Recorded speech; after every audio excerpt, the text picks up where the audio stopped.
नमस्कार मित्रांनो, कसे आहात सगळे? बरे आहात ना? तर आपल्या मराठमोळ्या चॅनलवरती सर्वांचे खूप खूप स्वागत आहे। तर आजचा व्हिडिओ बनवण्याचं कारण असं का, आज दत्त जयंती निमित्ताने आपण आज आपल्या सालेवाडीमध्ये जी जुना डायग्नोस्टिक सेंटर लॅब आहे दामोळच्या बाजूला, त्याच्या बाजूलाच आपल्या इथे योगायोग बघितलं तर कसं बघितलं तर बाजूला दत्त मंदिर देखील आहे। तर दत्त मंदिराचे आपण आज जाणार आहोत दर्शन घेण्यासाठी।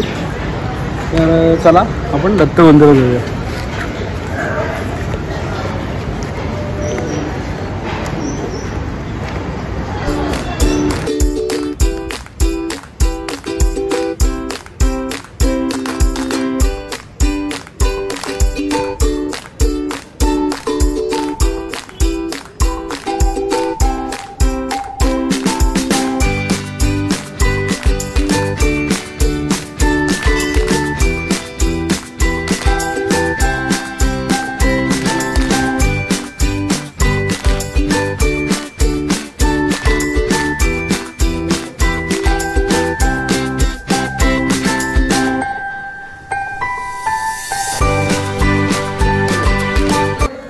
हो दत्ता दिगंबराया हो स्वामी मला भेट द्या हो दत्ता दिगंबराया हो स्वामी मला भेट द्या हो दत्ता दिगंबराया हो स्वामी मला भेट द्या हो धावा करीतो स्वामी समर्था धावा करीतो स्वामी समर्था मला भेट द्या हो मला भेट द्या हो दत्ता दिगंबराया हो स्वामी मला भेट द्या हो दत्ता दिगंबराया हो स्वामी मला भेट द्या।